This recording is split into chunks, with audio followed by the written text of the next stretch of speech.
ವಿದ್ಯಾರ್ಥಿಗಳೇ, ಕಳೆದ ತರಗತಿಯಲ್ಲಿ ನಿಮಗೆ ಸಮೂಹ ಅಂದ್ರೇನು, ಸಮೂಹದ ವ್ಯಾಖ್ಯೆಗಳು, ಅದರ ಲಕ್ಷಣಗಳನ್ನು ಕುರಿತಂತೆ ನಾನು ನಿಮಗೆ ತಿಳಿಸಿದ್ದೆ. ನಿಮಗೆಲ್ಲ ಗೊತ್ತಿದೆ, ಮಾನವ ಸಂಘಜೀವಿ, ಸಮಾಜ ಜೀವಿ ಅಂತಕ್ಕಂಥದ್ದು. ಮನುಷ್ಯ ಅವನು ಒಬ್ಬಂಟಿಯಾಗಿರಲಿಕ್ಕೆ ಸಾಧ್ಯ ಇಲ್ಲ. ಯಾಕೆ ಅಂತ ಹೇಳಿದರೆ ಅವನಿಗೆ ಸಂಘ, ಪರಿವಾರದ, ಸಮಾಜದ ಒಂದು ಸಹಕಾರ ಬೇಕು ಅಂತಕ್ಕಂಥದ್ದು. ಹಾಗಾಗಿ ತನ್ನ ಬೇಡಿಕೆಗಳನ್ನು ಈಡೇರಿಸಿಕೊಳ್ಳಲಿಕ್ಕೆ ಸಮಾಜ ತುಂಬ ಅವಶ್ಯಕವಾಗಿ ಬೇಕು. ಹಾಗಾಗಿ ಸಮೂಹ ಅಂತ ಹೇಳಿದರೆ 2 ಅಥವಾ 2ಕ್ಕಿಂತ ಹೆಚ್ಚು ಜನ ಸೇರಿಕೊಂಡು ನಾವು ನಮ್ಮವರು ಎನ್ನುವ ಭಾವನೆಯನ್ನು ಒಳಗೊಂಡು ಏಕ ರೀತಿಯ ಭಾವನೆ ಮತ್ತು ಒಂದು ಆತ್ಮೀಯತೆಯಿಂದ ಇರತಕ್ಕಂತಹ ಒಂದು ವ್ಯವಸ್ಥೆಯನ್ನು ನಾವು ಸಮೂಹ ಅಂತ ಕರಿತೀವಿ. ಹಾಗಾಗಿ ಈ ಸಮೂಹ ಅಂತಕ್ಕಂಥದ್ದು ಬಹಳ ಮುಖ್ಯವಾಗಿರ್ತಕ್ಕಂಥದ್ದು. ಇಲ್ಲಿ ಇವತ್ತು ನಾವು ಚರ್ಚಿಸ್ತಕ್ಕಂಥ ವಿಷಯ ಸಮೂಹದ ಪ್ರಕಾರಗಳು ಅಥವಾ ವಿಧಗಳು. ಇಲ್ಲಿ C.H. ಕೂಲೆ ಅಂತಕ್ಕಂತಹ ಸಮಾಜಶಾಸ್ತ್ರಜ್ಞರು ಸಮೂಹದ ವಿಧಗಳನ್ನು ಮುಖ್ಯವಾಗಿ 2 ಭಾಗಗಳಾಗಿ ವಿಭಾಗಿಸಿದ್ದಾರೆ. ಒಂದೇನಪ್ಪ ಅಂತ ಹೇಳಿದ್ರೆ ಪ್ರಾಥಮಿಕ ಸಮೂಹ ಮತ್ತು ಮಾಧ್ಯಮಿಕ ಸಮೂಹ ಅಂತಕ್ಕಂಥದ್ದು ಒನ್ ಟೈಪ್, ಒಂದು ವಿಧ. ಇನ್ನೊಂದು ವಿಧ ಏನಪ್ಪ ಅಂದರೆ ಒಳ ಸಮೂಹ ಮತ್ತು ಹೊರ ಸಮೂಹ ಅಂತ. ಇಲ್ಲಿ ಪ್ರಾಥಮಿಕ ಸಮೂಹ ಅಂದರೆ ಇದನ್ನು ನಾವು ಪ್ರೈಮರಿ ಗ್ರೂಪ್ ಅಂತ ಕರಿತೀವಿ. ಪ್ರಾಥಮಿಕ ಸಮೂಹ ಅಂತ ಹೇಳಿದರೆ ಸದಸ್ಯರ ಸಂಖ್ಯೆ ಕಡಿಮೆಯನ್ನು ಹೊಂದಿದ್ದು, ಗಾತ್ರದಲ್ಲಿ ಚಿಕ್ಕದಾಗಿದ್ದು, ನಾವು ನಮ್ಮವರು ಎನ್ನುವ ಆತ್ಮೀಯತೆಯನ್ನು, ತುಂಬ ಆತ್ಮೀಯ ಬಾಂಧವ್ಯವನ್ನು ಒಳಗೊಂಡಿದ್ದು, ಮತ್ತು ಒಬ್ಬರು ಇನ್ನೊಬ್ಬರ ಕಷ್ಟಕ್ಕೆ ಎಂತಹ ತ್ಯಾಗಕ್ಕಾದರೂ ಸಿದ್ಧ ಆಗಿರ್ತಕ್ಕಂತಹ ಒಂದು ವ್ಯವಸ್ಥೆಯನ್ನು ನಾವು ಪ್ರಾಥಮಿಕ ಸಮೂಹ ಅಂತ ಕರಿತೀವಿ. ಅಂದರೆ ಇಲ್ಲಿ ತುಂಬ ಕಡಿಮೆ ಜನಸಂಖ್ಯೆ ಇರುತ್ತೆ, ತುಂಬ ಆತ್ಮೀಯ ಸಂಬಂಧ ಇರುತ್ತೆ, ಮುಖಾಮುಖಿ ಒಂದು ಸಂಬಂಧ ಇರುತ್ತೆ, ಒಬ್ರನ್ನೊಬ್ಬರು ತುಂಬ ಚೆನ್ನಾಗಿ ಅರ್ಥ ಮಾಡ್ಕೊಂಡಿರ್ತಾರೆ, ಮತ್ತು ತುಂಬ ವಾತ್ಸಲ್ಯದಿಂದ, ಮಮತೆಯಿಂದ ನಾವು ಎನ್ನುವ ಒಂದು ಭಾವನೆಯನ್ನು ಹೊಂದಿರತಕ್ಕಂತಹ ಒಂದು ವ್ಯವಸ್ಥೆಯನ್ನು, ಸಂಘಟನೆಯನ್ನು ನಾವು ಸಮೂಹ ಅಂತ ಕರಿತೀವಿ. ಉದಾಹರಣೆಗೆ ಕುಟುಂಬ. ಇಲ್ಲಿ ಕುಟುಂಬ ಅಂತಕ್ಕಂಥದ್ದು ಒಂದು ಪ್ರಾಥಮಿಕ ಸಮೂಹ. ಇಲ್ಲಿ ತಂದೆ ತಾಯಿ, ಅಜ್ಜ ಅಜ್ಜಿ ಇರ್ಬೋದು, ಅವ್ರಿಗೆ ಸಂಬಂಧಪಟ್ಟ ಮಕ್ಕಳು ಅಷ್ಟೇ ಇರ್ತಾರೆ. ಗಾತ್ರದಲ್ಲಿ ತುಂಬ ದೊಡ್ಡದಿರಲ್ಲ. ಮತ್ತು ಇತ್ತೀಚೆಗಂತೂ ಅವಿಭಕ್ತ ಕುಟುಂಬವನ್ನು ನಾವು ನೋಡ್ತಾ ಇದ್ದೀವಿ. ಆ ಮುಖಾಮುಖಿ ಸಂಬಂಧ ಇರುತ್ತೆ, ಆತ್ಮೀಯ ಬಾಂಧವ್ಯ ಇರುತ್ತೆ. ಇದು ನಾವು ಈ ಒಂದು ಪ್ರಾಥಮಿಕ ಸಮೂಹದಲ್ಲಿ ಕಾಣ್ತಕ್ಕಂಥ ಲಕ್ಷಣ, ಅದರ ಒಂದು ವ್ಯವಸ್ಥೆ. ಇನ್ನೂ ಗೆಳೆಯರ ಬಳಗನೂ ಸಹ ಅಷ್ಟೇ, ಅಲ್ಲೂ ಸಹ ಆತ್ಮೀಯತೆಯಿಂದ ಇರ್ತಾರೆ, ಒಬ್ರಿಗೊಬ್ರು ಪ್ರಾಣ ಕೊಡಲಿಕ್ಕೂ ಸಹ ಸಿದ್ಧರಾಗಿರ್ತಕ್ಕಂಥ ವ್ಯವಸ್ಥೆಯನ್ನು ನೋಡ್ತೇವೆ. ಹಾಗಾಗಿ ಪ್ರಾಥಮಿಕ ಸಮೂಹ ಅಂತಕ್ಕಂಥದ್ದು ಒಂದು ರೀತಿಯ ಒಂದು ವಿಧ. ಇನ್ನು ಮಾಧ್ಯಮಿಕ ಸಮೂಹ ಅಂತ ಹೇಳಿದರೆ ಅದಕ್ಕೆ ವಿಭಿನ್ನವಾಗಿರ್ತಕ್ಕಂತಹ ಒಂದು ಸಮೂಹ. ಅಂದರೆ ಪ್ರಾಥಮಿಕ ಸಮೂಹದಲ್ಲಿ ಕಡಿಮೆ ಜನ ಇರ್ತಾರೆ, ಆತ್ಮೀಯ ಬಾಂಧವ್ಯ ಇರುತ್ತೆ, ಮುಖಾಮುಖಿ ಸಂಪರ್ಕ ಇರುತ್ತೆ. ಬಟ್ ಮಾಧ್ಯಮಿಕ ಸಮೂಹದಲ್ಲಿ ಜನಸಂಖ್ಯೆ, ಸದಸ್ಯರ ಸಂಖ್ಯೆ ಜಾಸ್ತಿ ಇರುತ್ತೆ, ಆತ್ಮೀಯವಾದ ಸಂಬಂಧ ಇಲ್ಲಿ ಅಷ್ಟೊಂದು ಇರಲ್ಲ. ಹಲೋ ಫ್ರೆಂಡ್ಸ್ ಅಂತ ಅಷ್ಟೇ. ಮತ್ತು ಮುಖಾಮುಖಿ ಭೇಟಿನೂ ಸಹ ಅಷ್ಟೇ ತುಂಬ ಇರಲ್ಲ, ಎಲ್ಲರ ಜೊತೆ ಇರಲ್ಲ, ಯಾರೋ ಕೆಲವ್ರ ಜೊತೆ ಮಾತ್ರ ಅಂತ ಒಂದು ಸಂಬಂಧವನ್ನು ನಾವು ಕಾಣ್ತೀವಿ. ಗಾತ್ರದಲ್ಲಿ ದೊಡ್ಡದಾಗಿರುತ್ತೆ. ಇಂತಹ ಒಂದು ವ್ಯವಸ್ಥೆಯನ್ನು ನಾವು ಒಂದು ಮಾಧ್ಯಮಿಕ ಸಮೂಹ ಅಂತ ಕರಿತೀವಿ. ಅದು ಅಂತ ಹೇಳಿದರೆ ಶಾಲಾ ಕಾಲೇಜ್ ಇರ್ಬೋದು, ಅಥವಾ ಸಮಾಜ ಇರ್ಬೋದು, ಯಾವುದೇ ಒಂದು ಸಂಘ, ಒಂದು ಕಾರ್ಮಿಕರ ಗುಂಪು ಅಥವಾ ಇನ್ಯಾವುದೇ ಇರ್ಬೋದು, ಅದು ಒಂದು ವ್ಯವಸ್ಥೆ. ಇಲ್ಲಿ ಪ್ರಾಥಮಿಕ ಸಮೂಹದಲ್ಲಿ ಇದರ ಲಕ್ಷಣಗಳು ಏನಪ್ಪ ಅಂತ ಹೇಳಿದರೆ ಆತ್ಮೀಯ ಸಂಬಂಧ ಇರುತ್ತೆ. ನಾನು ಆಗಲೇ ಹೇಳಿದೆ, ಈ ಒಂದು ಪ್ರಾಥಮಿಕ ಸಮೂಹದಲ್ಲಿ ಗಂಡ ಹೆಂಡತಿ, ಅವರಿಗೆ ಸಂಬಂಧಪಟ್ಟ ಮಕ್ಕಳು ಇರ್ತಾರೆ.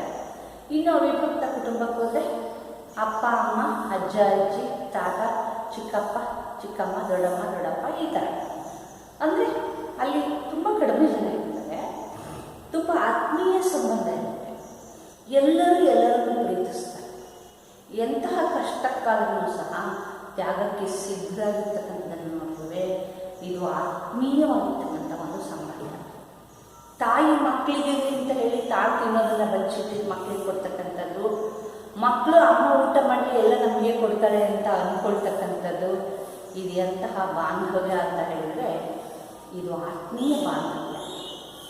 ಅಪ್ಪ ತನ್ನ ಅರಗ್ ಚಪ್ಪಲಿ ಹಾಕ್ಕೊಳ್ತಾನೆ, ಅರಗ್ ಬನೀನ ಹಾಕ್ಕೊಳ್ತಾನೆ, ಆದರೆ ಮಕ್ಕಳಿಗೆ ಹೊಸ ಹೊಸ ಬಟ್ಟೆ ತಂದು ಕೊಡ್ತಾನೆ. ಯಾಕೆ ಅಂದರೆ ನಾವು ಕಷ್ಟಪಟ್ಟರು ನಮ್ಮ ಮಕ್ಕಳು ಚೆನ್ನಾಗಿರಬೇಕು ಅಂತಕ್ಕಂಥ ಒಂದು ಬಾಂಧವ್ಯ ಏನಿದೆಯಲ್ಲ ಅದು ಬಹಳ ಮುಖ್ಯವಾಗಿರ್ತಕ್ಕಂಥದ್ದು. ಇದನ್ನು ನಾವು ಆತ್ಮೀಯ ಬಾಂಧವ್ಯ ಅಂತ ಕರಿತೀವಿ. ಈ ಪ್ರಾಥಮಿಕ ಸಮೂಹದಲ್ಲಿ ಇಂತಹ ಒಂದು ಆತ್ಮೀಯವಾದ ಬಾಂಧವ್ಯ ಇರುತ್ತೆ. ಇನ್ನು ಸಣ್ಣ ಗಾತ್ರ, ನಾನು ಹಾಗೆ ಹೇಳಿದೆ, ಮಾಧ್ಯಮಿಕ ಸಮೂಹದಲ್ಲಿ ತುಂಬ ಜನ ಇರ್ತಾರೆ, 100 ಜನ ಇರ್ಬೋದು, 1000 ಜನ ಇರ್ಬೋದು, ಹೆಚ್ಚು ಜನ ಇರ್ತಾರೆ. ಕುಟುಂಬದಲ್ಲಿ ಏನಪ್ಪ ಅಂದರೆ ಕಡಿಮೆ ಜನ, ಬೆರಳೆಣಿಸುವಷ್ಟು ಜನ ಇರ್ಬೋದು. ಇಲ್ಲಿ ಇದರ ಗಾತ್ರ ತುಂಬ ಕಡಿಮೆ ಇರುತ್ತೆ. ವಿಭಕ್ತ ಕುಟುಂಬ ಆದರೆ ಅಪ್ಪ ಅಮ್ಮ ಅವ್ರಿಗೆ ಸಂಬಂಧಪಟ್ಟ ಮಕ್ಕಳು, ನಾವಿಬ್ಬರು ನಮಗಿಬ್ಬರು ಅಥವಾ ನಾವಿಬ್ಬರು ನಮಗೊಂದೇ ಮಗಳು, ಇದು ಒಂದು ವ್ಯವಸ್ಥೆ. ಅವಿಭಕ್ತ ಕುಟುಂಬದಲ್ಲಾದರೆ ಅಪ್ಪ ಗಂಡ ಹೆಂಡತಿ, ಅವ್ರಿಗೆ ಸಂಬಂಧಪಟ್ಟ ಅಪ್ಪ ಅಮ್ಮ ತಾತ ಮುತ್ತಾತ ಅಥವಾ ಅವರಿಗೆ ಸಂಬಂಧಪಟ್ಟ ಮಕ್ಕಳು ಮೊಮ್ಮಕ್ಕಳು ಮರಿಮಕ್ಕಳು, ಈ ಥರ ಇರುತ್ತೆ. ಇದು ಒಂದು ರೀತಿಯ ವ್ಯವಸ್ಥೆ. ಹಾಗಾಗಿ ಇಲ್ಲಿ ಏನಪ್ಪ ಅಂತಂದರೆ ಗಾತ್ರ ಚಿಕ್ಕದಾಗಿರುತ್ತೆ. ಇದು ಈ ಒಂದು ಪ್ರಾಥಮಿಕ ಸಮೂಹದ ಒಂದು ಲಕ್ಷಣ. ಇನ್ನು ಸ್ಥಿರತೆ ಅಂತಕ್ಕಂಥದ್ದು, ಇಲ್ಲಿ ಏಕ ರೀತಿಯ ಮನಸ್ಥಿತಿಯನ್ನು ಒಳಗೊಂಡಿದ್ದು ಎಲ್ಲರಲ್ಲೂ ಆತ್ಮೀಯ ಬಾಂಧವ್ಯ ಇರೋದ್ರಿಂದ ಎಂತಹ ಸಂದರ್ಭದಲ್ಲೂ ಸಹ ಅವರಲ್ಲಿ ಒಗ್ಗಟ್ಟು ಇರುತ್ತೆ, ಒಂದು ಸ್ಟೆಬಿಲಿಟಿ ಇರುತ್ತೆ, ಸ್ಥಿರತೆ ಇರುತ್ತೆ. ಅದೇ ಸಮೂಹದಲ್ಲಾದರೆ ಗುಂಪಿನಲ್ಲಿ ಒಬ್ಬೊಬ್ಬರ ಮನಸ್ಥಿತಿನೂ ಒಂದೊಂಥರ ಇರ್ತದೆ. ಹಾಗಾಗಿ ಏನಾಗುತ್ತೆ, ಅಲ್ಲಿ ಮತ್ತೆ ಗುಂಪುಗಳು ಇಟ್ಕೋಬೋದು, ಅಲ್ಲಿ ಸ್ಥಿರತೆ ಇರಲ್ಲ. ಯಾವ ಸಂದರ್ಭದಲ್ಲಿ ಬೇಕಾದರೂ ಸಮೂಹ ವಿಭಜನೆ ಆಗ್ಬೋದು, ಒಡೆದೋಗ್ಬೋದು, ಆದರೆ ಕುಟುಂಬ ಹಾಗಾಗಲ್ಲ. ಇಲ್ಲಿ ಸ್ಥಿರತೆಯನ್ನು, ಒಂದು ಸ್ಟೆಬಿಲಿಟಿಯನ್ನು ನಾವು ಮಾಡ್ತೀವಿ. ಇನ್ನು ನಿರಂತರ ಸಂಬಂಧ, ಈ ತಂದೆ ಮಕ್ಕಳು ಸಂಬಂಧ ಹೇಗಪ್ಪ ಅಂದರೆ, ತಂದೆ ತಾಯಿ ಮಕ್ಕಳು ಸಂಬಂಧ ಹೇಗೆ ಅಂದರೆ, ಎಷ್ಟು ಹೊಡೆದ್ರೂ ಅಪ್ಪ ಮಕ್ಕಳು ಅಪ್ಪನನ್ನು ಮತ್ತೆ ಪ್ರೀತಿ ಮಾಡ್ತಾರೆ. ಯಾಕೆ ಅಂದರೆ ಆ ಸಂಬಂಧನೇ ಅಂತಾರೆ. ಹೊಡೆದ್ರೂ ಸಹ ಅಪ್ಪನ ಹೊಡೆದ್ಬಿಟ್ನಲ್ಲ ಅಂತ ನೋವಿಂದ ಆ ಮಗು ಸಂತೈಸ್ತಕ್ಕಂಥ ಸನ್ನಿವೇಶವನ್ನು ನಾವು ಮಾಡ್ತೀವಿ. ಇದರಿಂದ ಗೊತ್ತಾಗುತ್ತೆ ಒಂದು ನಿರಂತರವಾಗಿರ್ತಕ್ಕಂಥ ಸಂಬಂಧ ಇರುತ್ತೆ. ತಂದೆ ತಾಯಿ ತನ್ನ ಮಕ್ಕಳಿಗೋಸ್ಕರ ಜೀವ ತೆಗಿತಕ್ಕಂಥದ್ದು, ಮಕ್ಕಳು ತಂದೆ ತಾಯಿಯ ಕಷ್ಟಕ್ಕೆ ಕಾರತಕ್ಕಂಥದ್ದು, ಮರುತಕ್ಕಂಥದ್ದು, ಇದು ಪರಸ್ಪರದಲ್ಲಿ ಒಂದು ಸಂಬಂಧವನ್ನು ಬೆಳೆಸುತ್ತೆ, ಆತ್ಮೀಯತೆಯನ್ನು ಬೆಳೆಸುತ್ತೆ. ಇದು ಬಹಳ ಮುಖ್ಯವಾಗುತ್ತದೆ. ಇನ್ನು ನಿಯಂತ್ರಣ ಅಂತಕ್ಕಂಥದ್ದನ್ನು ನೋಡುತ್ತೆ. ಕಂಟ್ರೋಲ್, ಸೋಷಿಯಲ್ ಕಂಟ್ರೋಲ್ ಅನ್ನೋ ಥರನೇ ಇಲ್ಲಿ ಪ್ರಾಥಮಿಕ ಸಮೂಹದಲ್ಲಿ ಒಂದು ನಿಯಂತ್ರಣ ಇರುತ್ತೆ. ಕುಟುಂಬದ ಸದಸ್ಯರ ಮೇಲೆ, ಮಕ್ಕಳ ಮೇಲೆ ತಂದೆ ತಾಯಿಗಳು ಹಿಡಿತವನ್ನು ಸಾಧಿಸ್ತಾರೆ. ಕೆಲವು ನೀತಿ ನಿಯಮಗಳನ್ನು ರೂಪಿಸ್ಕೊಳ್ತಾರೆ. ತುಂಬ ಲೇಟಾಗಿ ಹೆಣ್ಮಕ್ಳು ಮನೆಯಿಂದ ಹೊರಗೆ ಹೋಗಬಾರ್ದು. ಕತ್ಲಾದ್ಮೇಲೆ ಕರೆಕ್ಟ್ ಟೈಮಿಗೆ ಮನೆಗೆ ವಾಪಸ್ ಬರಬೇಕು. ಗಂಡು ಮಕ್ಕಳಾದರೂ ಸಹ ಅಷ್ಟೇ, ದುರಭ್ಯಾಸಗಳನ್ನು ಕಲಿಬಾರ್ದು. ಡ್ಯೂಟಿ ಅವರ್ಸ್ ಮುಗಿದ್ಮೇಲೆ ಮನೆಗೆ ಇರಬೇಕು, ಮನೆ ಕೆಲಸ ಮಾಡ್ಕೋಬೇಕು. ಈ ಥರದ್ದೆಲ್ಲ ಒಂದು ನಿಯಮಗಳು ಇರುತ್ತೆ. ಇದು ಏನಾಗುತ್ತೆ ಅಂದರೆ ಒಂದು ನಿಯಂತ್ರಣವನ್ನು ತರುತ್ತೆ. ಸದಸ್ಯರ ನಡುವೆ ಒಂದು ಬದ್ಧತೆಯನ್ನು, ಕಮಿಟ್ಮೆಂಟನ್ನು ಉಂಟು ಮಾಡುತ್ತೆ. ಹಾಗಾಗಿ ಇಂತಹ ನಿಯಂತ್ರಣ ಅಂತಕ್ಕಂಥದ್ದು ಪ್ರಾಥಮಿಕ ಸಮೂಹದಲ್ಲಿರುತ್ತೆ. ಬಟ್ ಮಾಧ್ಯಮಿಕ ಸಮೂಹದಲ್ಲಿ ಇಂತಹ ಒಂದು ನಿಯಂತ್ರಣ ಇರೋದಿಲ್ಲ. ಇನ್ನು ನೆಕ್ಸ್ಟ್ ಪ್ರಾಥಮಿಕ ಸಮೂಹದ ಪ್ರಾಮುಖ್ಯತೆ ಏನು? ಈ ಪ್ರಾಮುಖ್ಯತೆಯನ್ನು ಏನು ಬೇಕಪ್ಪ ಅಂತಕ್ಕಂಥದ್ದು, ಮೊದಲನೇದು ವ್ಯಕ್ತಿತ್ವ ವಿಕಾಸ ಆಗ್ತಕ್ಕಂಥದ್ದು. ಇಲ್ಲಿ ವ್ಯಕ್ತಿತ್ವ ವಿಕಾಸ ಆದ ತಕ್ಷಣವೇ ವ್ಯಕ್ತಿಯ ಸರ್ವಾಂಗೀಣ ಪ್ರಗತಿ ಅಂತ ನಮಗೆ ದೈಹಿಕವಾಗಿ, ಮಾನಸಿಕವಾಗಿ, ಸಾಮಾಜಿಕವಾಗಿ, ಸಂವೇಗಾತ್ಮಕವಾಗಿ, ಆಧ್ಯಾತ್ಮಿಕವಾಗಿ ಆ ಮಗು ಒಂದು ಸರ್ವತೋಮುಖವಾಗಿ ಬೆಳವಣಿಗೆಯನ್ನು ಸಾಧಿಸಬೇಕಾಗುತ್ತೆ. ಆ ರೀತಿಯಲ್ಲಿ ಸರ್ವತೋಮುಖ ಬೆಳವಣಿಗೆ ಅಂತ ಹೇಳಿದರೆ ಪ್ರಾಥಮಿಕ ಸಮೂಹದಲ್ಲಿ ಇಲ್ಲಿ ಮಗುವಿನ ದೈಹಿಕ ಬೆಳವಣಿಗೆಗೆ ಪ್ರಾಮುಖ್ಯತೆ ಕೊಡ್ತಾರೆ, ಪೌಷ್ಟಿಕ ಆಹಾರವನ್ನು ಕೊಡ್ತಾರೆ, ಅದರ ಬುದ್ಧಿಶಕ್ತಿ ಬೆಳವಣಿಗೆಗೆ ತುಂಬ ಬೇಕಾಗಿರ್ತಕ್ಕಂಥ ಚಟುವಟಿಕೆಗಳನ್ನು ಕೊಡ್ತಾರೆ. ಸಾಮಾಜಿಕವಾಗಿ ಅದು ಎಲ್ಲರೊಡನೆ ಸಾಮಾಜೀಕರಣಗೊಳ್ಳಲಿಕ್ಕೆ ಅವಕಾಶಗಳಿರುತ್ತೆ. ಮತ್ತು ಸಾಮಾಜಿಕ ನಿಯಂತ್ರಣವನ್ನು ಇಟ್ಟುಕೊಳ್ತಾರೆ. ಅದೇ ರೀತಿಯಲ್ಲಿ ಆಧ್ಯಾತ್ಮಿಕವಾಗಿ ಆ ಮಗುವಿನಲ್ಲಿ ಧ್ಯಾನ, ಮೌನ, ತಪಸ್ಸು ಇಂತಹ ಕೆಲವು ಉಪವಾಸ ಇರ್ತಕ್ಕಂಥದ್ದು ಇಂಥ ಕೆಲವು ಅಭ್ಯಾಸಗಳನ್ನು ಒಂದು ಪ್ರಾಥಮಿಕ ಸಮೂಹದಲ್ಲಿ ಕಲಿಸ್ತಕ್ಕಂಥದ್ದನ್ನು ನೋಡ್ತೀವಿ. ಹಾಗಾಗಿ ಈ ಪ್ರಾಥಮಿಕ ಸಮೂಹ ಅಂತಕ್ಕಂಥದ್ದು ವ್ಯಕ್ತಿಯ ಸರ್ವತೋಮುಖ ಪ್ರಗತಿಗೆ, ವ್ಯಕ್ತಿತ್ವ ವಿಕಾಸಕ್ಕೆ ಇದು ಸಹಾಯಕ ಆಗುತ್ತೆ. ಅಂದರೆ ಆ ವ್ಯಕ್ತಿತ್ವ ವಿಕಾಸ ಅನ್ನೋದು ಕುಟುಂಬದ ಹಿನ್ನೆಲೆಯನ್ನು ಅವಲಂಬಿಸಿದೆ. ಯಾವ ಕುಟುಂಬದಲ್ಲಿ ಒಳ್ಳೆಯ ಪರಿಸರ ಇದೆ, ಆ ಪರಿಸರದಲ್ಲಿ ಹುಟ್ಟಿದಂಥ ಮಗುವಿಗೆ ಒಳ್ಳೆಯ ವಾತಾವರಣ ಸಿಗುತ್ತೆ, ಅದರ ವ್ಯಕ್ತಿತ್ವ ವಿಕಾಸ ಆಗುತ್ತೆ.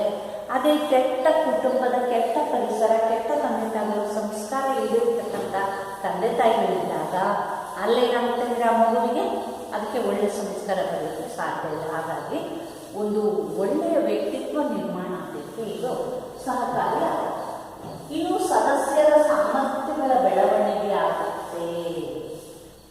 ಪ್ರತಿಯೊಬ್ಬ ವ್ಯಕ್ತಿಗೂ ಅವನದೇ ಆಗಿರ್ತಕ್ಕಂಥ ಎಬಿಲಿಟಿಗಳಿರುತ್ತೆ, ಸಾಮರ್ಥ್ಯಗಳಿರುತ್ತೆ.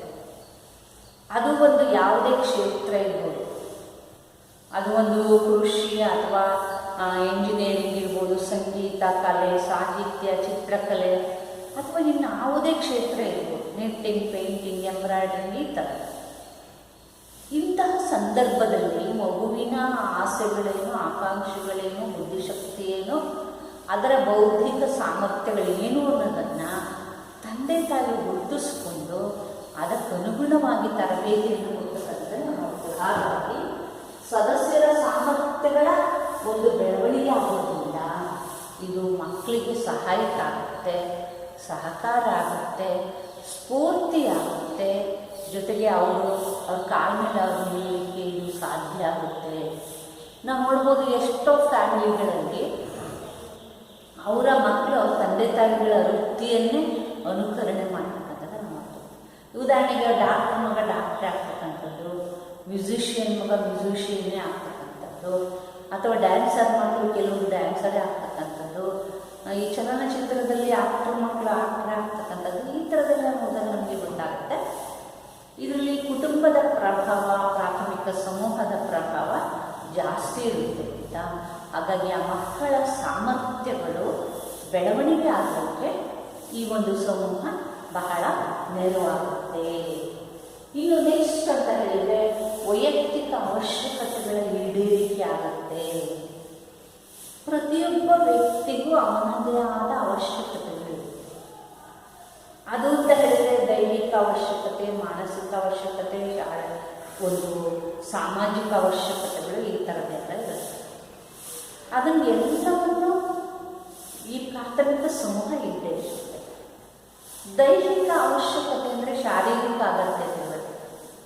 ವಯಸ್ಸಿಗೆ ಅನುಗುಣವಾಗಿ ಮಗು ಬೆಳೀಲಿಕ್ಕೆ ಅದಕ್ಕೆ ಏನೇನು ಕೊಡಬೇಕು, ಯಾವ ರೀತಿ ಬೆಳೆಸಬೇಕು, ದೈಹಿಕ ವಿಕಾಸ ಆಗಬೇಕು ಅಂತಕ್ಕಂಥದ್ದು ದೈಹಿಕ ಒಂದು ಅಗತ್ಯತೆಗಳು. ಅದರಲ್ಲಿ ನೆಕ್ಸ್ಟ್ ಮಗು ದೊಡ್ಡವನಾದಮೇಲೆ ಲೈಂಗಿಕ ಆಸಕ್ತಿಯನ್ನು ಪೂರೈಸ್ತಕ್ಕಂಥದ್ದು ಸಹ ಕುಟುಂಬದ ಅಥವಾ ಪ್ರಾಥಮಿಕ ಸಮೂಹದ ಒಂದು ಕಾರ್ಯ ಆಗಿರುತ್ತೆ.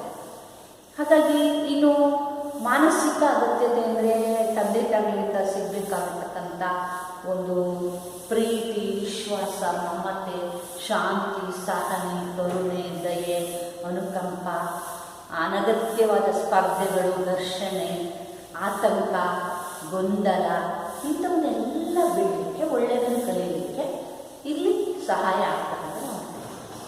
ಇನ್ನು ಸಾಮಾಜಿಕ ಅಗತ್ಯತೆಗಳು ಅಷ್ಟೇ. ಮಗು ಸಮಾಜಕ್ಕೆ ಹೊಂದ್ಕೊಳ್ತಕ್ಕಂಥದ್ದು, ಎಲ್ಲರ ಜೊತೆ ಸಹಕಾರ ಪ್ರೀತಿಯಿಂದ ಇರ್ತಕ್ಕಂಥದ್ದು, ಬದಲಾಗುವ ಸಮಾಜಕ್ಕೆ ಹೊಂದ್ಕೊಳ್ತಕ್ಕಂತಹ ಒಂದು ಮಗುವನ್ನು ಬದ್ಧನನ್ನಾಗಿ ಮಾಡ್ತಕ್ಕಂಥದ್ದು ಈ ಒಂದು ವ್ಯವಸ್ಥೆಯಲ್ಲಿ ಇರುತ್ತೆ. ಅದೇ ರೀತಿ ಇಲ್ಲಿ ನಾವು ನೋಡ್ತೀವಿ, ಶಾಲೆಗೆ ಮಗುವನ್ನು ಕಳಿಸ್ತಕ್ಕಂಥದ್ದು, ಅದಕ್ಕೆ ಆಧ್ಯಾತ್ಮಿಕವಾಗಿ ಬೇಕಾಗಿರ್ತಕ್ಕಂಥ ವಿಶೇಷ ತರಬೇತಿಯನ್ನು ಕೊಡ್ತಕ್ಕಂಥದ್ದು, ತನ್ನ ಭಾವನೆಗಳನ್ನ ಹಿಡಿತದಲ್ಲಿಟ್ಕೊಳ್ತಕ್ಕಂತಹ ಒಂದು ಟ್ರೈನಿಂಗು ಕುಟುಂಬದಲ್ಲಿ ಎಲ್ಲವೂ ಸಿಗುತ್ತೆ. ಇದು ಬಹಳ ಮುಖ್ಯವಾಗುತ್ತೆ. ಇನ್ನು ಪ್ರೀತಿ, ರಕ್ಷಣೆ, ಸಂಬಂಧ ಮತ್ತು ಸಹಭಾಗಿತ್ವ. ಪ್ರೀತಿ ಅಂತಕ್ಕಂಥದ್ದು ಇದು ಆಂತರಿಕವಾಗಿ ಬರ್ತಕ್ಕಂಥದ್ದು. ಅಪ್ಪ ಅಮ್ಮ ನಮ್ಮನ್ನು ಪ್ರೀತಿ ಮಾಡೋದು, ನಾವು ಬೇರೆ ಅಪ್ಪ ಅಮ್ಮನ ಪ್ರೀತಿ ಮಾಡ್ತೀವಿ, ಬೇರೆಯವ್ರನ್ನ ಪ್ರೀತಿ ಮಾಡ್ತೀವಿ. ಇದು ಮುಖ್ಯವಾಗಿ ಬೇಕು. ಸಮಾಜದಲ್ಲಿ ಅವನ ವ್ಯಕ್ತಿತ್ವವನ್ನು ಉತ್ತಮ ರೀತಿಯಲ್ಲಿ ಗುರುತಿಸ್ಕೊಳ್ಳಿಕ್ಕೆ ಪರಸ್ಪರ ಈ ಪ್ರೀತಿ ಅಂತಕ್ಕಂಥದ್ದು ಬಹಳ ಮುಖ್ಯ. ಇನ್ನೊಬ್ಬರ ಕಷ್ಟಕ್ಕೆ ಒಂದು ಕರಗ್ತಕ್ಕಂಥದ್ದು ಕರುಣೆಯಿಂದ, ಅನುಕಂಪ ಇದು ಬೇಕಾಗುತ್ತೆ. ಮತ್ತು ಒಂದು ಒಳ್ಳೆಯ ಸಂಬಂಧವನ್ನು ಇಟ್ಕೊಂಡು, ಮಾನವೀಯ ಸಂಬಂಧ ಇದೆಯಲ್ಲ ಇದು ಬಹಳ ಮುಖ್ಯ ಆಗುತ್ತೆ. ಮತ್ತು ಅದರ ಜೊತೆಗೆ ಸಹಭಾಗಿತ್ವ, ಬೇರೆಯವರ ಕಷ್ಟದಲ್ಲಿ ತಾನು ಪಾಲ್ಗೊಳ್ತಕ್ಕಂಥದ್ದು ಇದು ಬಹಳ ಮುಖ್ಯ. ಅಥವಾ ಕೊಡುಕೊಳ್ಳುವಿಕೆ ಅಂತಕ್ಕಂಥದ್ದು, ಇಂತಹ ಒಂದು ಭಾವನೆಯನ್ನು ಕುಟುಂಬದಲ್ಲಿಯೇ ಕಲಿಸ್ತಕ್ಕಂಥದ್ದು ನೋಡಿ. ಇನ್ನು ನೆಕ್ಸ್ಟ್ ಅಂತ ಹೇಳಿದರೆ ಸಾಮಾಜಿಕರಣ ಪ್ರಕ್ರಿಯೆಗೆ ಚಾಲನೆಯನ್ನು ಕೊಡುತ್ತೆ. ಅಂದರೆ ಜೈವಿಕ ಜೀವಿಯಾಗಿರ್ತಕ್ಕಂಥ ಮಗುವನ್ನು ಸಮಾಜ ಜೀವಿಯನ್ನಾಗಿ ಮಾಡ್ತಕ್ಕಂಥ ಪ್ರಕ್ರಿಯೆ, ಅದನ್ನು ನಾವು ಸಾಮಾಜೀಕರಣ ಅಂತ. ಅಂದರೆ ಮೊದಲು ಮಗು ತನ್ನ ಮನೆಯವ್ರನ್ನ ಅಪ್ಪ ಅಮ್ಮನ ಪ್ರೀತಿಸುತ್ತೆ, ನೆರೆಹೊರೆಯನ್ನು ಪ್ರೀತಿಸುತ್ತೆ, ಗೆಳೆಯರನ್ನ ಪ್ರೀತಿಸುತ್ತೆ. ಮತ್ತು ಹೊರಗಡೆ ಹೋದಾಗ ಅದು ತನ್ನ ಮನಸ್ಸಿಗೆ ಸ್ಪಂದಿಸ್ತಕ್ಕಂಥ ವ್ಯಕ್ತಿಗಳನ್ನು ಪ್ರೀತಿಸ್ತಕ್ಕಂಥದ್ದನ್ನು ನಾವು ಕಾಣ್ತೇವೆ. ಇದು ಸಮಾಜದಲ್ಲಿ ಪ್ರತಿಯೊಂದು ಮಗುವಿಗೂ ಬೇಕಾಗಿರ್ತಕ್ಕಂಥ ಒಂದು ಲಕ್ಷಣ. ಹಾಗಾಗಿ ಈ ಸಾಮಾಜಿಕರಣ ಪ್ರಕ್ರಿಯೆಯನ್ನು ನಾವು ನೋಡ್ತೇವೆ. ಇನ್ನು ನೆಕ್ಸ್ಟ್ ಅಂತ ಹೇಳಿದರೆ ಮಾಧ್ಯಮಿಕ ಸಮೂಹ. ಮಾಧ್ಯಮಿಕ ಸಮೂಹ ನಾನು ಹಿಂದೆ ನಿಮ್ಗೆ ಹೇಳಿದೆ ಮಕ್ಕಳೇ, ಗಾತ್ರದಲ್ಲಿ ಚಿಕ್ಕದಾಗಿದ್ದು ಆತ್ಮೀಯ ಸಂಬಂಧ ಇರಲ್ಲ, ಸದಸ್ಯರ ಸಂಖ್ಯೆ ಜಾಸ್ತಿ ಇರ್ತಕ್ಕಂಥ ಒಂದು ವ್ಯವಸ್ಥೆಯನ್ನು ನಾವು ಮಾಧ್ಯಮಿಕ ಸಮೂಹ ಅಂತ ಕರಿತೀವಿ. ಉದಾಹರಣೆಗೆ ಶಿಕ್ಷಕರ ಸಂಘ, ಕಾರ್ಮಿಕರ ಸಂಘ, ವೈದ್ಯರ ಸಂಘ, ಇತರ ಸಂಘ, ಅಥವಾ ನಾವು ಕೆಲಸ ಮಾಡ್ತಕ್ಕಂಥ ಶಾಲಾ ಕಾಲೇಜು ಯಾವುದೇ ಇದೆ. ಇದರ ಒಂದು ಲಕ್ಷ್ಯ ಏನಪ್ಪ ಅಂದರೆ ವೈಯಕ್ತಿಕ ಬೆಳವಣಿಗೆಗೆ ಅವಕಾಶ ಸಿಗುತ್ತೆ. ಇಲ್ಲಿ ಕುಟುಂಬದಲ್ಲಿ ಏನಾಗುತ್ತೆ, ಮಗುವಿನ ವೈಯಕ್ತಿಕ ಸರ್ವಾಂಗೀಣ ಬೆಳವಣಿಗೆಗೆ ಅವಕಾಶ ಸಿಕ್ಕುತ್ತೆ. ಆದರೆ ಇಲ್ಲಿ ಮಾಧ್ಯಮಿಕ ಸಮೂಹದಲ್ಲಿ ಏನಾಗುತ್ತೆ ಅಂದರೆ, ಯಾರಿಗೆ ಎಬಿಲಿಟಿ ಇದೆಯೋ ಅವನು ತನ್ನ ಒಂದು ಸಾಮರ್ಥ್ಯಗಳನ್ನು ಡೆವಲಪ್ ಮಾಡ್ಕೋಬೇಕು, ಅವ್ನು ಮಾಡ್ಕೊಳ್ತಾನೆ. ಎಲ್ಲರೂ ಮಾಡ್ಕೊಳ್ತಾರೆ ಅಂತ ಹೇಳೋಕ್ಕಾಗಲ್ಲ. ಕೆಲವರು ಏನು ಮಾಡ್ತಾರೆ, ಸುಮ್ಮನೆ ಹಿಂದುಳಿತಕ್ಕಂಥದ್ದನ್ನು ನೋಡ್ತಾರೆ. ಹಾಗಾಗಿ ಇಲ್ಲಿ ಸದಸ್ಯರ ಸ್ಥಾನಮಾನ ಅವರ ಪಾತ್ರ ಮತ್ತು ಸ್ಥಿತಿಯನ್ನು ಅವಲಂಬಿಸಿರುತ್ತೆ. ಅಂದರೆ ಪ್ರತಿಯೊಬ್ಬ ಸದಸ್ಯನು ಗುಂಪಿನಲ್ಲಿ ತನ್ನ ಒಂದು ರೋಲ್ ಏನು, ಪಾತ್ರ ಏನು, ಅವನೇನು ಕೆಲಸ ಮಾಡ್ತಾನೆ, ಅವನ ಸಾಮರ್ಥ್ಯಗಳೇನು, ಒಂದು ಸಮೂಹಕ್ಕೋಸ್ಕರ ಅವನೇನು ತ್ಯಾಗ ಮಾಡ್ತಾನೆ, ಸಮೂಹದ ಸದಸ್ಯರ ಬೇಡಿಕೆಗಳನ್ನು ಹೇಗೆ ಈಡೇರಿಸ್ತಾನೆ, ಹೇಗೆ ಸಮೂಹಕ್ಕೆ ಅವನು ಕೊಡ್ತಾನೆ ಅನ್ನುವುದರ ಆಧಾರದ ಮೇಲೆ ಅವನ ಒಂದು ಸ್ಥಾನಮಾನ ಎಲ್ಲವೂ ಸಹ ನಿರ್ಧಾರ ಆಗುತ್ತೆ. ಇನ್ನು ಸೆಕೆಂಡ್ ಒಂದು ವೈಯಕ್ತಿಕ ಬೆಳವಣಿಗೆಗೆ ಅವಕಾಶ ಸಿಗ್ತಕ್ಕಂಥದ್ದು, ಸಮೂಹದಲ್ಲಿ ಸಮಾಜದಲ್ಲಿ ಅವಕಾಶ ಇರುತ್ತೆ, ಅದನ್ನು ಚೆನ್ನಾಗಿ ಸದುಪಯೋಗ ಮಾಡ್ಕೊಳ್ಳೋದೇ ಜನ. ಯಾಕೆ ಅಂತ ಹೇಳಿದರೆ, ಎಲ್ಲ ಮಕ್ಕಳು ಶಾಲೆಗೆ ಹೋಗ್ತಾರೆ, 100 ಮಕ್ಕಳು ಶಾಲೆಗೆ ಹೋಗ್ತಾರೆ, 100 ಮಕ್ಕಳು ರ್ಯಾಂಕ್ ಬರಲ್ಲ, 100 ಮಕ್ಕಳು ಫಸ್ಟ್ ಕ್ಲಾಸ್ ಬರಲ್ಲ. ಯಾರೋ ಕೆಲವರು ಫಸ್ಟ್ ಕ್ಲಾಸ್ ಬರ್ತಾರೆ, ರ್ಯಾಂಕ್ ಬರ್ತಾರೆ, ಕೆಲಸಕ್ಕೆ ಹೋಗ್ತಾರೆ. ಇನ್ನು ಕೆಲವರು ನಿರುದ್ಯೋಗಿಗಳಾಗಿ ಸಮಾಜಕ್ಕೆ ಹೊರೆಯಾಗ್ತಕ್ಕಂಥ ಅನೇಕ ಸ್ಥಿತಿಗಳನ್ನು ನಾವು ನೋಡ್ತೀವಿ. ಇದಕ್ಕೆ ಕಾರಣ ಏನಪ್ಪ ಅಂದರೆ, ಅವರು ಅವರ ಒಂದು ಸಾಮರ್ಥ್ಯಗಳನ್ನು ಗರಿಷ್ಠ ಮಟ್ಟದಲ್ಲಿ ಬಳಕೆ ಮಾಡಿಕೊಳ್ತಕ್ಕಂಥ ರೀತಿ ಬಹಳ ಮುಖ್ಯ. ಅದಕ್ಕೆ ಇಲ್ಲಿ ವೈಯಕ್ತಿಕವಾಗಿ ಒಂದು ಬೆಳೆಯೋಕ್ಕೆ ಅವಕಾಶ ಅದನ್ನು ಬಳಸ್ಕೊಳ್ಬೇಕು. ಇನ್ನು ಸ್ವಯಂ ಅವಲಂಬನೆ. ಇಲ್ಲಿ ಪ್ರಾಥಮಿಕ ಸಮೂಹದಲ್ಲಿ ಅವಲಂಬನೆ ತುಂಬ ಜಾಸ್ತಿ ಆಗಿರುತ್ತೆ. ಏಕೆಂದರೆ ಎಲ್ಲದಕ್ಕೂ ಅಮ್ಮನನ್ನು ಅವಲಂಬಿಸೋದು, ಅಪ್ಪನನ್ನು ಅವಲಂಬಿಸೋದು, ಇದನ್ನು ನೋಡ್ತೀವಿ. ಇಲ್ಲೇನಾಗುತ್ತೆ ಅಂದರೆ ತುಂಬ ಅವಲಂಬನೆ ಇರಲ್ಲ. ಯಾಕೆಂದರೆ ಜಾಸ್ತಿ ಜನ ಇರ್ತಾರೆ, ಅವ್ರು ನಮ್ಮ ಸೇವೆ ಮಾಡಲಿ ಅಂದರೆ ಯಾರಿಗೂ ಬಯಸಕ್ಕೆ ಹೋಗಲ್ಲ. ಅವ್ರ ಪಾಡಿಗೆ ಅವರೆಲ್ಲರೂ ಸ್ವಂತ ಅವ್ರ ಕೆಲಸ ಅವ್ರು ಮಾಡ್ಕೊಳ್ತಕ್ಕಂಥದ್ದು ನೋಡ್ತೀವಿ. ತುಂಬ ಅವಲಂಬನೆ ಸ್ವಲ್ಪ ಕಡಿಮೆ ಆಗ್ತಕ್ಕಂಥದ್ದು ನೋಡಿದ್ವಿ. ಇದು ಇಲ್ಲಿ ಕಂಡು ಬರ್ತಕ್ಕಂಥ ಮುಖ್ಯ ಲಕ್ಷಣ. ಇನ್ನು ಬೃಹತ್ ಗಾತ್ರವನ್ನು ಇದು ಒಳಗೊಂಡಿರುತ್ತೆ. ನಾನು ಹೇಳಿದೆ, ಒಂದು ಸಮಾಜ, ಒಂದು ಸಂಘ, ಒಂದು ಸಮೂಹ ಅಂದರೆ ತುಂಬ ಜನಸಂಖ್ಯೆ ಇರುತ್ತೆ. ಹೆಚ್ಚು ಜನ ಸೇರಿಕೊಳ್ಳೋದ್ರಿಂದ ಇಲ್ಲಿ ಗಾತ್ರದಲ್ಲಿ ಅದು ದೊಡ್ಡದಾಗಿರ್ತಕ್ಕಂಥ ನೋಡ್ತೇವೆ. ಹಾಗಾಗಿ ಸದಸ್ಯರ ಒಂದು ಗಾತ್ರ, ಅವರ ಸಂಖ್ಯೆ ಜಾಸ್ತಿ ಇರ್ತಕ್ಕಂಥದ್ದು. ಇನ್ನು ಇಲ್ಲಿ ಆತ್ಮೀಯ ಸಂಬಂಧ ಇರೋದಿಲ್ಲ. ಏಕೆ ಅಂತ ಹೇಳಿದ್ರೆ, ತುಂಬ ಜನ ಇರೋದ್ರಿಂದ ಎಲ್ಲರೊಡನೆ ಅಂದರೆ ಎಲ್ಲರೊಡನೆ ಆತ್ಮೀಯವಾಗಿರ್ಲಿಕ್ಕಾಗುತ್ತೆ. ಅಪ್ಪ ಅಮ್ಮನ ಜೊತೆ ನಾವು ಎಷ್ಟು ಕ್ಲೋಸ್ ಆಗಿರ್ತೀವಿ ಅಂದರೆ ನಮ್ಮೆಲ್ಲ ಕಷ್ಟ ಸುಖಗಳನ್ನ ನಾವು ಹಂಚ್ಕೊಳ್ತೀವಿ. ಆದರೆ ಸಮೂಹದಲ್ಲಿ ಆ ಥರ ನಾವು ಹಂಚ್ಕೊಳ್ಳೋಕ್ಕಾಗಲ್ಲ.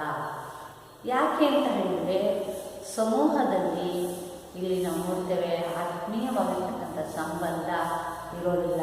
Just hello friends, hi friends ಅಷ್ಟೇ ಇರ್ತಕ್ಕಂಥ ನೋಡ್ತೇವೆ. ಹಾಗಾಗಿ ಎಲ್ಲರ ಮಧ್ಯೆ ಆತ್ಮೀಯ ಸಂಬಂಧ ಇರೋದಿಲ್ಲ. ಇನ್ನು ನೆಕ್ಸ್ಟ್ ನಿರ್ದಿಷ್ಟ ಉದ್ದೇಶವನ್ನು ಒಳಗೊಂಡಿರ್ತಕ್ಕಂಥದ್ದನ್ನು ನೋಡ್ತೀವಿ. ಒಂದು ಸಮೂಹ ಅಂದರೆ ಅದಕ್ಕೆ ತನ್ನದೇ ಆದ ಉದ್ದೇಶಗಳಿರುತ್ತೆ, ಅವನು ಈಡೇರಿಸ್ತಕ್ಕಂಥ ಜವಾಬ್ದಾರಿ ಇರುತ್ತೆ.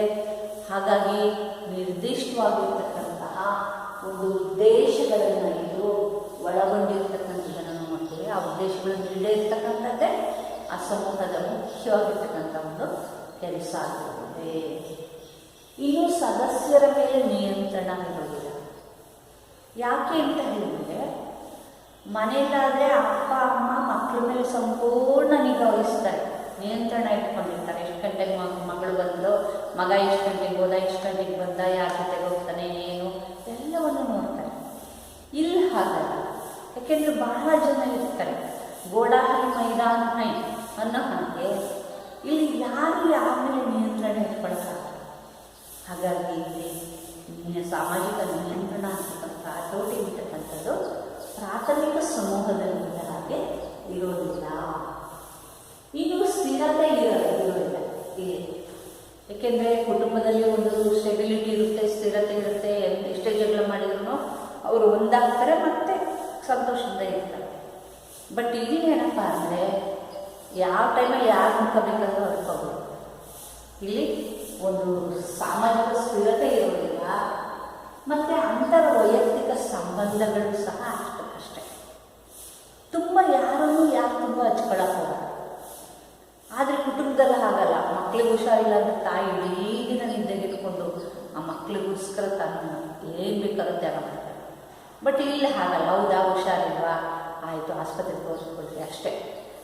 ಇಂತಹ ಒಂದು ಮನಸ್ಥಿತಿಯನ್ನು ನಾವು ಮಾಧ್ಯಮಿಕ ಸಮೂಹದಲ್ಲಿ ನೋಡ್ತೇವೆ. ಇನ್ನು ಪರಸ್ಪರ ಪರಿಚಯ ಮತ್ತು ಜವಾಬ್ದಾರಿ ಕಡಿಮೆ. ಈಗ 100 ಜನ ಶಾಲೆಯಲ್ಲಿ ಮಕ್ಕಳು ಇರ್ತಾರೆ ಅಂದರೆ ಎಲ್ಲರಿಗೂ ಪರಿಚಯ ಇರಲ್ಲ. ಯಾಕೆ ಅಂತ ಹೇಳಿದ್ರೆ, ಪರಿಚಯ ತುಂಬ ಎಲ್ಲರನ್ನೂ ಆತ್ಮೀಯವಾಗಿ ಮಾಡ್ಕೊಳ್ಳೋದಂಥ ಅವಶ್ಯಕತೆ ಬರಲ್ಲ. ಹಾಗಾಗಿ ಇಲ್ಲಿ ಏನಪ್ಪ ಅಂತ ಹೇಳಿದ್ರೆ, ವೈಯಕ್ತಿಕವಾಗಿರ್ತಕ್ಕಂಥ ಪರಸ್ಪರ ಪರಿಚಯನೂ ಕಡಿಮೆ, ಜವಾಬ್ದಾರಿನೂ ಕಡಿಮೆ. ಇನ್ನು ಪ್ರತ್ಯಕ್ಷ ಮತ್ತು ಪರೋಕ್ಷವಾಗಿ ಪಾತ್ರ ವಹಿಸುವ. ಏನು ಸಮಾಜದಲ್ಲಿ ಲೀಡರ್ಸ್ಗೆ ಏನೇನು ಅವಕಾಶ ಕೊಟ್ಟಿರ್ತಾರೆ ಅವ್ರು ಪ್ರತ್ಯಕ್ಷವಾಗಿ ಅವರು ಕೆಲಸ ನಿರ್ವಹಿಸಿದ್ರೆ, ಇನ್ನು ಸದಸ್ಯರು ಪರೋಕ್ಷವಾಗಿ ಇನ್ಆಕ್ಟಿವ್ ಆಗಿ ನಿಷ್ಕ್ರಿಯವಾಗಿ ತಾವು ಪಾತ್ರವನ್ನು ನಿರ್ವಹಿಸ್ತಕ್ಕಂಥ ವ್ಯವಸ್ಥೆಯೂ ಸಹ ನಾವಿಲ್ಲಿ ಕಾಣ್ತೇವೆ. ಇನ್ನು ವೈಯಕ್ತಿಕ ಬೆಳವಣಿಗೆಗೆ ಅವಕಾಶ ಕಡಿಮೆ. ಇಲ್ಲೇನಪ್ಪ ಅಂದರೆ ವೈಯಕ್ತಿಕ ಬೆಳವಣಿಗೆಗೆ ಅವಕಾಶ ಇದೆ. ಅಪ್ಪ ಅಮ್ಮ ಬಿಡಲ್ಲ, ಹಿಂಬಾಲಿರ್ತಿರ್ತಾರೆ. ಅವಾಗಲೂ ಮಕ್ಕಳನ್ನ ಮರ ಹತ್ತು ಅಂತೆಲ್ಲ ಹತ್ತಿಸ್ತಾನೆ ಇರ್ತೀವಿ. ಯಾಕೆಂದರೆ ನಮ್ಮ ಮಕ್ಕಳು ಓದಬೇಕು, ಚೆನ್ನಾಗಿ ಆಗಬೇಕು, ಕೆಲಸಕ್ಕೆ ಹೋಗಬೇಕು, ಸ್ವಾವಲಂಬಿ ಆಗಬೇಕು ಅಂತ. ಬಟ್ ಇಲ್ಲಿ ಹಾಗಲ್ಲ. ಇಲ್ಲಿ ಅವರು ಸ್ವತಃ ಇಷ್ಟ ಬಂದಾಗ ಓದಿದರೆ ಓದ್ಬೋದು, ಮೇಲಕ್ಕೆ ಹೋಗ್ಬೋದು ಅಂತಕ್ಕಂಥದ್ದು ಅಷ್ಟೆ. ಇನ್ನು ಇದರ ಒಂದು ಮಾಧ್ಯಮಿಕ ಸಮೂಹದ ಪ್ರಾಮುಖ್ಯತೆಯನ್ನು ನಾವು ತಗೊಂಡ್ರೆ, ಇಲ್ಲಿ ಸಾಮಾಜಿಕ ಬದಲಾವಣೆ ಆಗುತ್ತೆ ಮತ್ತು ತಂತ್ರಜ್ಞಾನದ ಒಂದು ಇದರಿಂದ ಸಮೂಹದ ಬೇಡಿಕೆಗಳು ಇದ್ದೇ ಇರ್ತವೆ. ಪ್ರತಿಯೊಂದು ಸಮೂಹ, ಒಂದು ಸಂಘ, ಒಂದು ವ್ಯವಸ್ಥೆ ಅಂತ ಹೇಳಿದ ಮೇಲೆ ಅಲ್ಲಿ ತಮ್ಮ ಬೇಡಿಕೆಗಳಿರುತ್ತೆ. ಆ ಬೇಡಿಕೆಗಳನ್ನು ಅವರು ಈಡೇರಿಸ್ಕೊಳ್ಳೋದಕ್ಕೋಸ್ಕರ ಅವರು ಗುಂಪಿನ ನಾಯಕರನ್ನು ಮಾಡಿಕೊಂಡು ಅದ್ರ ಮೂಲಕ ಅವರು ಮುಷ್ಕರಗಳನ್ನು ಮಾಡ್ತಕ್ಕಂಥದ್ದನ್ನು ನೋಡ್ತಾರೆ. ತನ್ಮೂಲಕ ಅವರು ತಮ್ಮ ಬೇಡಿಕೆಗಳನ್ನು ಈಡೇರಿಸಿಕೊಡ್ತಕ್ಕಂಥದ್ದನ್ನು ನಾವಿಲ್ಲಿ ಗಮನಿಸ್ತೇವೆ. ಇನ್ನು ನೆಕ್ಸ್ಟ್ ಒನ್ ಅಂತ ಹೇಳಿದ್ರೆ ಒಂದು ಸದಸ್ಯರಲ್ಲಿ ರಚನೆಯಾದಂತಹ ನಿಯಮಗಳು ಮತ್ತು ಸದಸ್ಯರ ಒಂದು ಕಾರ್ಯಕ್ಷಮತೆ ಇಲ್ಲಿ ಹೆಚ್ಚಾಗಲಿಕ್ಕೆ ಸಾಧ್ಯತೆ. ಒಂದು ಒಳ್ಳೆಯ ಎಮಿನೆಂಟ್ ಇರ್ತಕ್ಕಂಥ ಸದಸ್ಯರನ್ನ ಆಯ್ಕೆ ಮಾಡಿಕೊಂಡು ಅವರ ಮೂಲಕ ಆ ಗುಂಪಿನ ಒಂದು ಕಾರ್ಯಕ್ಷಮತೆಯನ್ನು ಹೆಚ್ಚಿಸಿಕೊಂಡು ಹೆಚ್ಚಿನ ಪ್ರಗತಿಯನ್ನು ಕಾಣಲಿಕ್ಕೆ ಸಾಧ್ಯತೆ ಇರ್ತಕ್ಕಂಥದ್ದನ್ನು ನಾವು ನೋಡ್ತೇವೆ. ಹಾಗಾಗಿ ಸದಸ್ಯರ ಒಂದು ಪರ್ಫಾರ್ಮೆನ್ಸ್, ಅವರ ಒಂದು ಕಾರ್ಯಕ್ಷಮತೆ ಹೆಚ್ಚಾಗ್ತಕ್ಕಂಥದ್ದನ್ನು ನೋಡ್ತೇವೆ. ಇನ್ನು ಅಧಿಕಾರ ಹಂಚಿಕೆ ಇರ್ತಕ್ಕಂಥದ್ದು ಇಲ್ಲಿ ನಾವು ಕಾಣ್ತಕ್ಕಂಥ ಮುಖ್ಯವಾಗಿರ್ತಕ್ಕಂಥ ಲಕ್ಷಣ. ಪರಸ್ಪರ ಅಧಿಕಾರಗಳನ್ನು ಎಲ್ಲರೂ ಹಂಚಿಕೊಳ್ತಾರೆ. ಅಧ್ಯಕ್ಷರು, ಉಪಾಧ್ಯಕ್ಷರು, ಸೆಕ್ರೆಟರಿ ಈ ಥರ ಎಲ್ಲ ಮಾಡ್ಕೊಳ್ತಾರೆ. ಸದಸ್ಯರು ಎಲ್ಲ ಇರುತ್ತೆ. ಅದಕ್ಕೆ ಅನುಗುಣವಾಗಿ ಏನು ಮಾಡ್ತಾರೆ ಅಂದರೆ ಪರಸ್ಪರ ಹೊಂದಾಣಿಕೆ ಇರುತ್ತೆ. ಇಲ್ಲಿ ಎಲ್ಲರೂ ಗುಂಪಿನ ಸದಸ್ಯರಾಗೋದ್ರಿಂದ ನಾವೆಲ್ಲರೂ ಒಂದೇ ಒಗ್ಗಟ್ಟು ಅಂತಕ್ಕಂಥದ್ದನ್ನು ನಾವು ಅಲ್ಲಿ ಕಾಣ್ತೇವೆ. ಎಲ್ಲರ ಆ ಗುಂಪಿನ ಹಿತಕ್ಕಾಗಿ ಶ್ರಮಿಸ್ತಕ್ಕಂಥದ್ದನ್ನು ಇಲ್ಲಿ ನಾವು ಗಮನಿಸ್ತಕ್ಕಂಥದ್ದು. ಇನ್ನು ಇಲ್ಲಿ ಸದಸ್ಯರ ಸಂಖ್ಯೆ ಜಾಸ್ತಿ ಇರುತ್ತೆ. ಅವರು ಎಲ್ಲರಿಗೋಸ್ಕರ ಒಂದು ಸಮೂಹಕ್ಕೋಸ್ಕರ ದುಡಿತಕ್ಕಂಥ ಒಂದು ಮನೋಭಾವನೆಯನ್ನು ನೋಡ್ತೇವೆ. ಹಾಗಾಗಿ ಇಲ್ಲಿ ಪ್ರಾಥಮಿಕ ಸಮೂಹ ಮತ್ತು ಮಾಧ್ಯಮಿಕ ಸಮೂಹ ಅಂತಕ್ಕಂಥದ್ದು ಇವೆರಡೂ ಸಹ ತನ್ನದೇ ಆದ ಪ್ರಾಮುಖ್ಯತೆಯನ್ನು ಮತ್ತು ಲಕ್ಷಣಗಳನ್ನು ಒಳಗೊಂಡಿದೆ ಅಂತಕ್ಕಂಥದ್ದು. ಅದೇ ರೀತಿ C.H. ಕೂಲಿ ಅಂತಕ್ಕಂಥವ್ರು ಇನ್ನೂ 2 ವಿಧಗಳನ್ನು ವಿಭಾಗಿಸಿದ್ದಾರೆ. ಸಮೂಹವನ್ನು 2 ಭಾಗಗಳಾಗಿ. ಅದು ಅಂತ ಹೇಳಿದರೆ ಒಳ ಸಮೂಹ, ಹೊರ ಸಮೂಹ ಅಂತ. ಭಾಗಶಃ ಇವು ಸಹ ಪ್ರಾಥಮಿಕ ಸಮೂಹ, ಮಾಧ್ಯಮಿಕ ಸಮೂಹವನ್ನೇ ಹೋಲ್ತವೆ. ಒಳ ಸಮೂಹ ಅನ್ನೋದು ಪ್ರಾಥಮಿಕ ಸಮೂಹವನ್ನು ಹೋಲಿದ್ರೆ ಹೊರ ಸಮೂಹ ಅನ್ನೋದು ಮಾಧ್ಯಮಿಕ ಸಮೂಹವನ್ನು ಹೋಲುತ್ತೆ. ಹಾಗಾದರೆ ಅದರ ಅರ್ಥ ನೀವೇ ಹೇಳ್ಬೋದು ಮಕ್ಕಳೇ. ಒಳ ಸಮೂಹ ಅಂತ ಹೇಳಿದರೆ ಸದಸ್ಯರ ಸಂಖ್ಯೆ ಕಡಿಮೆ ಇದ್ದು, ಗಾತ್ರದಲ್ಲಿ ಚಿಕ್ಕದಿದ್ದು, ಆತ್ಮೀಯ ಸಂಬಂಧ ಇರತಕ್ಕಂತಹ ಒಂದು ವ್ಯವಸ್ಥೆಯನ್ನು ಒಳ ಸಮೂಹ ಅಂತ ಕರೀತಾರೆ. ಅದು ಪ್ರಾಥಮಿಕ ಸಮೂಹ ಅಂತಾರೆ. ಅದಕ್ಕೆ ಉದಾಹರಣೆ ಕುಟುಂಬ, ಗೆಳೆಯರ ಬಳಗ ಈ ಥರ. ಇನ್ನು ಹೊರ ಸಮೂಹ ಅಂದರೆ ಗಾತ್ರದಲ್ಲಿ ಜಾಸ್ತಿ ಇದ್ದು, ಹೆಚ್ಚಿನ ಸದಸ್ಯರ ಸಂಖ್ಯೆಯನ್ನು ಹೊಂದಿದ್ದು, ಆತ್ಮೀಯ ಸಂಬಂಧ ಇರಲ್ಲ. ಇಂತಹ ಒಂದು ವ್ಯವಸ್ಥೆಯನ್ನು ನಾವು ಹೊರ ಸಮೂಹ ಅಂತ ಕರಿತೀವಿ. ಉದಾಹರಣೆಗೆ ಗೆಳೆಯ ಒಂದು ಶಾಲಾ, ಕಾಲೇಜು ಅಥವಾ ಕಾರ್ಮಿಕರ ಸಂಘ, ವೈದ್ಯರ ಸಂಘ, ಇಂಜಿನಿಯರ್ ಸಂಘ, ಶಿಕ್ಷಕರ ಸಂಘ ಈ ಥರ. ಇನ್ನು ಈ ಒಂದು ಪ್ರಾಥಮಿಕ ಸಮೂಹ, ಮಾಧ್ಯಮಿಕ ಸಮೂಹಕ್ಕಿರುವ ವ್ಯತ್ಯಾಸಗಳನ್ನು ನಾನು ಮುಂದಿನ ತರಗತಿಯಲ್ಲಿ ಹೇಳ್ತೀನಿ. ಇವತ್ತು ಮಾಡಿದ ಪಾಠದ ಮೇಲೆ ಪ್ರಾಥಮಿಕ ಸಮೂಹ ಅಂದರೆ ಏನು ಅಂತ 1 ಮಾರ್ಕ್ಸ್ ಕೇಳ್ತಾರೆ, ಮಾಧ್ಯಮಿಕ ಸಮೂಹ ಅಂದರೆ ಏನು ಅಂತ 1 ಮಾರ್ಕ್ಸ್ ಕೇಳ್ತಾರೆ, ಒಳ ಸಮೂಹ ಅಂದರೆ ಏನು ಅಂತ 1 ಮಾರ್ಕ್ಸ್ಗೆ, ಹೊರ ಸಮೂಹ ಅಂದರೆ ಏನು ಅಂತ 1 ಮಾರ್ಕ್ಸ್. ಇನ್ನು 2 ಮಾರ್ಕ್ಸ್ಗೆ ಪ್ರಾಥಮಿಕ ಸಮೂಹ ಅಂದರೇನು ಉದಾಹರಣೆ ಕೊಡಿ, ಮಾಧ್ಯಮಿಕ ಸಮೂಹ ಅಂದರೇನು ಉದಾಹರಣೆ ಕೊಡಿ, ಒಳ ಸಮೂಹ ಎಂದರೇನು ಉದಾಹರಣೆ ಕೊಡಿ, ಹೊರ ಸಮೂಹ ಎಂದರೇನು ಉದಾಹರಣೆ ಕೊಡಿ ಅಂತ 2 ಮಾರ್ಕ್ಸ್ಗೆ ಕೇಳ್ತಾರೆ. 1+1. ಅದನ್ನು ಬಿಟ್ಟು ಇನ್ನೂ 5 ಮಾರ್ಕ್ಸ್ ಕೇಳ್ತಾರೆ. ಪ್ರಾಥಮಿಕ ಸಮೂಹದ ಲಕ್ಷಣಗಳನ್ನು ವಿವರಿಸಿ ಅಂತಕ್ಕಂಥದ್ದು ಕೇಳ್ಬೋದು, ಅಥವಾ ಪ್ರಾಥಮಿಕ ಸಮೂಹದ ಪ್ರಾಮುಖ್ಯತೆಯನ್ನು ವಿವರಿಸಿ ಅಂತ ಕೇಳ್ಬೋದು, ಮಾಧ್ಯಮಿಕ ಸಮೂಹದ ಲಕ್ಷಣಗಳನ್ನು ಕೇಳ್ಬೋದು 5 ಮಾರ್ಕ್ಸ್ಗೆ, ಇಲ್ಲಾಂದರೆ ಅದರ ಪ್ರಾಮುಖ್ಯತೆ ಕೇಳ್ಬೋದು. ಇಷ್ಟು ಪ್ರಶ್ನೆಗಳು ಈ ಅಧ್ಯಾಯದಲ್ಲಿ ಬರುತ್ತೆ. ನೆಕ್ಸ್ಟ್ ಕ್ಲಾಸಲ್ಲಿ ನಾನು ಪ್ರಾಥಮಿಕ ಸಮೂಹ ಮತ್ತು ಮಾಧ್ಯಮಿಕ ಸಮೂಹಕ್ಕಿರುವ ವ್ಯತ್ಯಾಸಗಳು ಏನು ಅಂತಕ್ಕಂಥ ವಿಷಯಗಳನ್ನು ಮುಂದಿನ ಕ್ಲಾಸಲ್ಲಿ ತಿಳಿಸ್ತೀನಿ.